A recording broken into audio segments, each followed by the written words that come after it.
Hello friends, आज मैं आपको मेरे क्लास 10th का जो बोर्ड एग्ज़ाम का मेरा मैथ्स का पेपर था, आज मैं आपको वो दिखाऊंगी। तो ये देखिए, मुझे सेट डी मिला था, यानी कि जो मेरा सेट रहेगा वो मेरे बाजू वाले का नहीं रहेगा।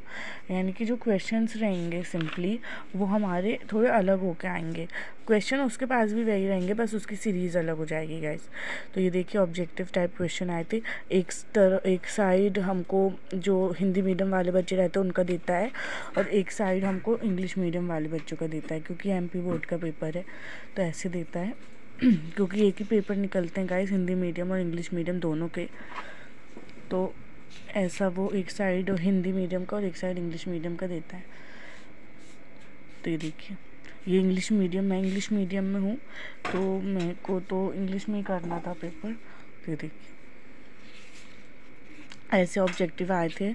बुक से ही आते हैं गाइस। आप बुक में जो डार्क लाइंस रहती हैं ना किसी भी चैप्टर के नीचे, या चैप्टर जब ओपन होता है तो हमें डार्क में कुछ कुछ इंस्ट्रक्शंस लिखे रहते हैं ना, आप उन्हें ध्यान से पढ़िए, उनमें से ही क्वेश्चन बन के आते हैं ऑब्जेक्टिव टाइप में। अभी मैंने इतना तो देखा।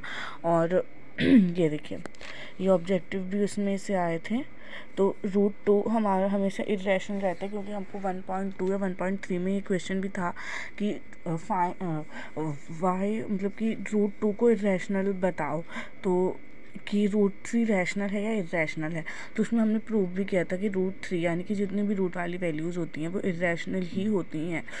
तो ये देखिए, ऐसे करके यहाँ पर 20th टर्म आएगा। और ये देखिए, ऑल ट्राइंगल्स आर इक्विलेटरल।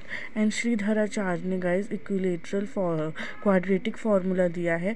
ये आपको बहुत अच्छे से ध्यान रखना है। ये भी जो हमारी बुक के पीछे की डार्क लाइन रहती है उसी में से मैंने पढ़ के गई थी। और हमारे जो मतलब कि बुक में जो डार्क लाइन रहती है उनमें से ये वाला क्वेश्चन बन के आया था। Sridharacharya divided a formula known as the quadratic formula.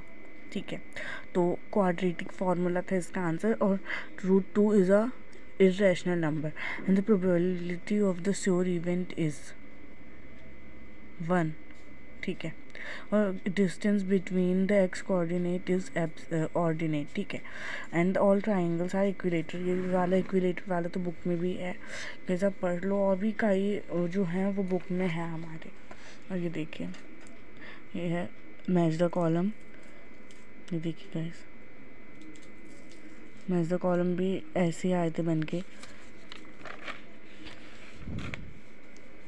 देखिए,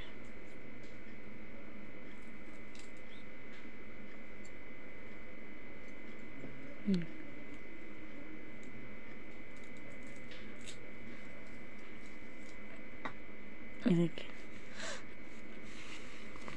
ऐसे बन के आए थे ये हमको। और ये ट्रू फॉल्स।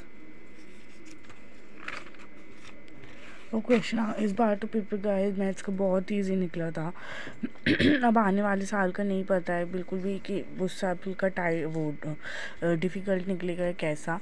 तो आने वाले बच्चे थोड़ा ज़्यादा ही मेहनत करें, क्योंकि अगर एक साल का इजी पेपर निकल जाता है ना तो हम उसके बेसिस पे तैयारी कर लेते हैं। वो क्वेश्चंस नहीं आते हैं जो एक साल में आ जाते हैं, वो उसके दूसरे साल नहीं आते हैं, वो उसके और मतलब कि 2-3 साल 1-2 साल बाद आते हैं फिर वो क्वेश्चंस।